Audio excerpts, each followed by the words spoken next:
Back to another story which I read in the 90s. वो ये थी कि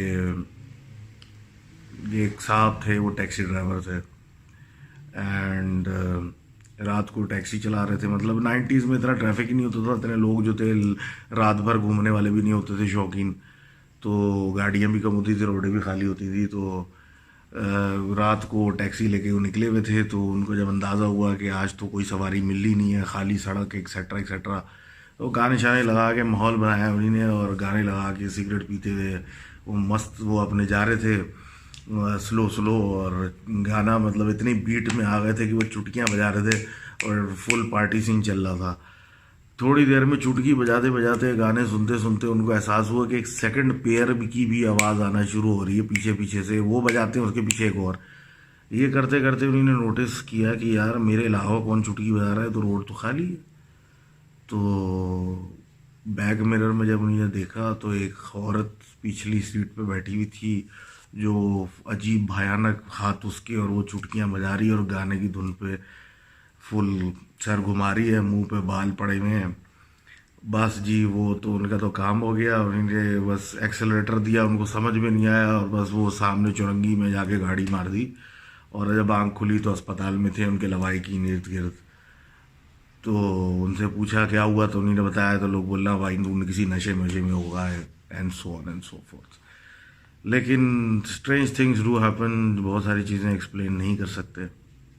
उसामा खान साहब की स्टोरी है, who is guy from belonging to Swat.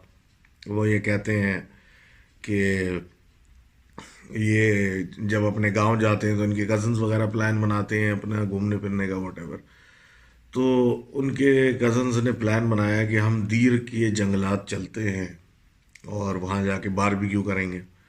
अच्छा प्लान है, नो डाउट, और ऐसी चीज़ों में तो मैं खुद जाने में इंटरेस्टेड रहता हूँ। तो ये सारे जमा हुए और दीर के जंगलात की तरफ निकल गए। अब रात के 9 बजे के करीब ये पहुँचे, तो ऑब्वियसली इतने बड़े सफ़र के बाद, इतना सफ़र करने के बाद तो भूख लगी, तो इन्हीं ने फुल डिटेल में बताया कि इन्हीं नमकीन बोटी का इंतज़ाम किया, बारबेक्यू किया, खाया, थोड़ी एनर्जी वापस आई तो इनको बड़ा मज़ा आया। फिर इन्हें इन मतलब गाने वाने गाए और गाने लगा के डांस भी किया और इन्जॉय, मतलब हल्ला गुल्ला जो जनरली इस तरह होता है। ये करते करते रात के 2:30 बज गए। 2:30 बजे रात को इनको एहसास हुआ कि जो इन्होंने बीच में कैंप फायर जलाई हुई थी, उधर लकड़ियाँ कम हो गई हैं और अब रिप्लेसमेंट के लिए सारे लड़के उठे आगे पीछे हुए कि भाई कुछ देखें ज़मीन पे, जंगल के कहीं लकड़ियाँ जमा करें और ले आएँ। तो ये साहब जो थे जब ये निकले थोड़ा सा कैंप फायर से हट के आगे, तो इनके हाथ में एक मोबाइल था, उसकी रोशनी ज़मीन पे मार रहे थे और जंगल की और लकड़ियाँ जमा कर रहे थे। तो उनको किसी ने आवाज़ दी, जिस तरह लोग छेड़ने के लिए आवाज़ लगाते हैं ना, छ करके, तो सीधी तरफ से इनको आवाज़ आई। तो इन्हीं ने उस तरफ मुड़ के देखा और लाइट की, मोबाइल की तो कोई नज़र नहीं आया। जब ये कर रहे थे तो उल्टी तरफ से फिर इनको आवाज़ आई छ करके, तो ये उस तरफ मुड़े, तो इनको महसूस हुआ कि कोई इनके गिर्द चक्कर काट रहा है और इनको इस तरीके से छेड़ रहा है। अच्छा, ये तो इनको समझ में आ गया कि ये इनका अपना नहीं है, क्योंकि वो इस कदर स्पीड से मूव कर रहा था कि जब वो दाएं देख रहे थे तो बाएं, बाएं देख रहे थे तो दाएं। तो ये ज़रा सी बात है, खौफजदा होने लगे। इसके बाद वो चीज़ जब सामने से इनकी गुजरी स्पीड में, तो इन्होंने चीख मारी ज़ोर से। इंसान जब डर जाता तो और क्या कर सकता है। तो थोड़े फासले के ऊपर जाके, मतलब इनके आगे ही उस चीज़ ने फिर इनको आवाज़ लगाया थोड़ी हल्की आवाज़ में छी करके। तो ये समझ गए कि ये मामला गड़बड़ है और ये भागे। इसका ऐसे भागे कि चप्पलें भी छोड़ के भाग गए वो वापस अपने कैंप फायर की तरफ। तो जब वहाँ पहुँचे तो इनके कज़न उसको इन्होंने बताया, तो इनके कज़न से यकीन नहीं किया और वो एक गया खुद जाके इनकी चप्पलें भी लेके आया कि ये लो, तुम डर रहे हो, मेरे साथ तो कुछ नहीं हुआ। जब वापस अपने गांव गए तो वहाँ के कुछ लोगों से बात हुई, तो उन्होंने बोला नहीं, वो जंगल जहाँ तुम गए थे वो हॉन्टेड है और वहाँ ये वाक़यात अक्सर होते रहते हैं। तो इत्तेफाकात भी होते रहते हैं और चीज़ें भी होती। हमारे शाहिद महमूद साहब लिखते हैं कि वो एक उनने स्टोरी सुनी थी अपने किसी जानने वाले से कि वो कहीं ट्रैवल करके गए थे और किसी होटल में रुके। तो उस होटल में जैसे ही रुके तो कोई आदमी उनको मिला स्टाफ का, जब रूम लेने के बाद अंदर हॉल्स में। तो कहता है कि भाई यहाँ पे मतलब जिनों की एक्टिविटी है और आपको इग्नोर करना चाहिए, इग्नोर करें उसको, आप उसको अपने ऊपर हावी नहीं कीजिएगा, क्योंकि अगर आप हावी कर लेंगे तो that could lead to some trouble. तो उन्होंने कहा ठीक है, वट एवर, वी टायर्ड, हम घर जाए, हम कमरे में लेटे जाए सोए। वो और उनके भाई साहब थे। वो रूम में उन्होंने, जाहिर सी बात है, दो बेड्स वगैरह वगैरह, लेटे सो गए। बीच रात में वो उठा, उसको पानी की तलब हो रही थी कि प्यास लग रही है। तो वो उठा और जाके कूलर से पानी निकाल रहा था। तो उसने देखा उनके बड़े वो जो भाई थे उनके साथ वो आईने की तरफ मुंह करके खड़े हुए हैं। और उसको खैर समझ में नहीं आया, उसने बोला जो मर्जी करो यार, मुझे तो नींद आ रही है। उसने पानी पिया। वापस जाके जब बेड पे लेटा तो उसने देखा वो तो वहाँ खड़े हुए भाई साहब, लेकिन जो भाई साहब बराबर में वो तो सो रहे हैं, वो तो अभी भी सो रहे हैं। तो ये तो वो कह रहा है कि बस वो तो सिलसिला रफा दफा हुआ और वो जैसे तैसे रात गुजर गई।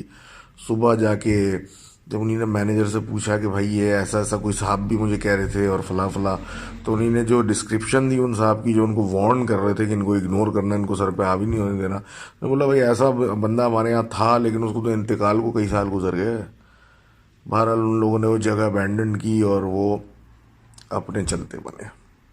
इसके अलावा हमारे अब्दुल अहद मेमन साहब जो हैं, ये अपने घर का एक वाकया बता रहे थे कि अजीब सी, मतलब उनका यही बात थी कि एक घर में ये रह रहे हैं 7 साल से, लेकिन शुरू के 5 साल में ऐसा कुछ नहीं हुआ, लेकिन आखिर के 2 साल में कुछ ऐसे हरकतें शुरू हुई कि इन्हें घर बदलना पड़ गया। वो कुछ हरकतें ऐसी थी कि ये कह रहे हैं कि ये उस वक्त स्कूल जाते थे, और जब ये स्कूल जाने का इनका टाइम होता था तो घर पे इनकी वालदा और उनकी खाला के अलावा तो मेरा ख्याल है कोई होता नहीं था।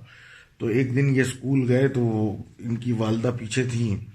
तो इन्होंने कहा कि भाई उनकी खाला आई उनसे मिलने, और आके उन्होंने बड़ी धक्का मुक्की और हाथ पैर चलाना शुरू कर दिए।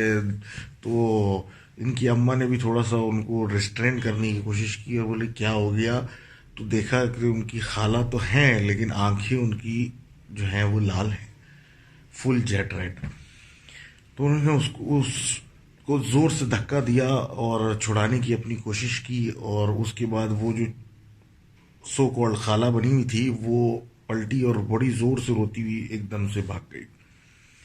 फिर उसी रात में कुछ ऐसा हुआ कि इनकी वालदा जब सोई तो एकदम से मतलब सो गई कोई, तो वो कोई अनइजीनेस थी, लेकिन कुछ इतना बड़ा इशू नहीं हुआ। लेकिन सुबह जब उठी तो कोई बगैर सर के औरतनुमा चीज इनके बेड साइड पे खड़ी हुई थी, बकौल अब्दुल अहद के 7 या 7:15 ऐसा कोई सुबह का टाइम था।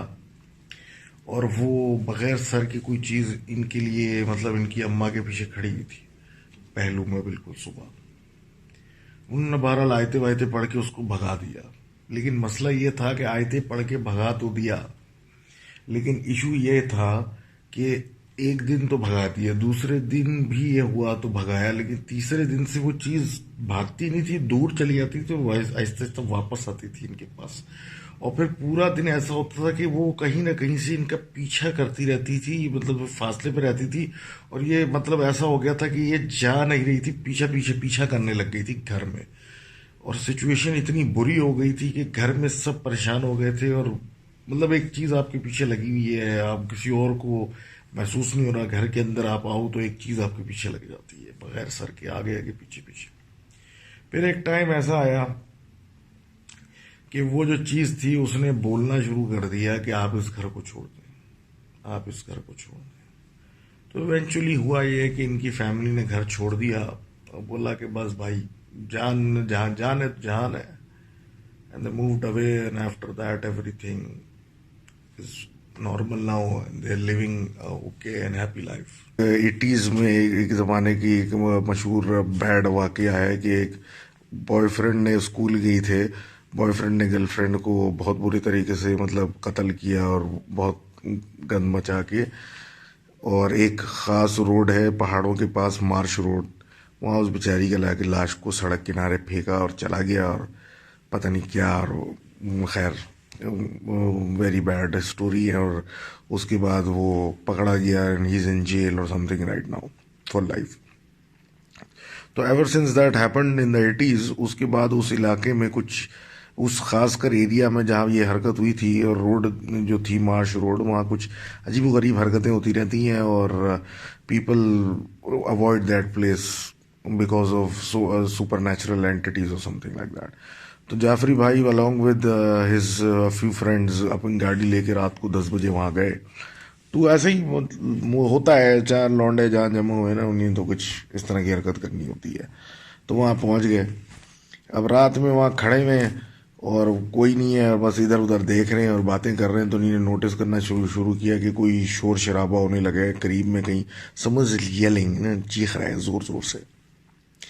तो ये उस तरफ मुखातिब होने लगे, तो उनको ऐसा लगा कि कोई ज़ोर से कोई भाग रहा है, कोई इस तरह की भी आवाज़ें आ रही हैं, कोई भाग रहा है, आ रहा है, जा रहा है, और वो चीखें बढ़ती जा रही हैं और करीब आती जा रही हैं। तो उस पर एक दो दोस्तों को डर लगा, उन्होंने बोला बस बहुत हो गया, हमने एडवेंचर कर लिया, भागो यहाँ से। तो गाड़ी ने चलाना शुरू की। तो बाज़ाब्ता कोई इनके पीछे आके उसने, जिस तरह पीछे चलती हुई बस के लोग हाथ मार देते ना, इस तरह कुछ मारा। तो इनको महसूस हुआ कि कोई पीछे आया है। तो देखा इन्होंने कि एक बच्चा है छोटा सा और वो खड़ा है रोड के बीच में, रोड के किनारे पे। मारा लिए तो निकल लिए।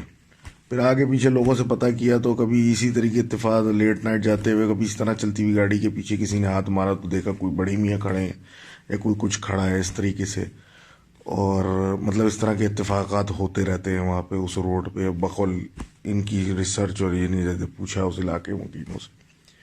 और ये फिर और भी एक बात कि उस रोड के करीब जो मकानात हैं, वो कहते हैं कि ऑन डार्क साइलेंट नाइट्स और खास सन्नाटे वाली रातों को ऐसा होता है कि चीखने की दूर से किसी की आवाज़ें आती हैं। और उस एरिया के करीब जो घर हैं, जो नेबरहुड कहलाएगा उसका, कि रात को चीखने की करीब से आवाज़ें आती हैं, चहलकदमी की आवाज़ें आती हैं। और ऐसा भी कभी लोगों ने देखा कि अपनी खिड़की से देखा तो बाहर लड़की खड़ी है कोई, जो रिजेंबल करती है उसका जिसका कत्ल हुआ था कई साल पहले।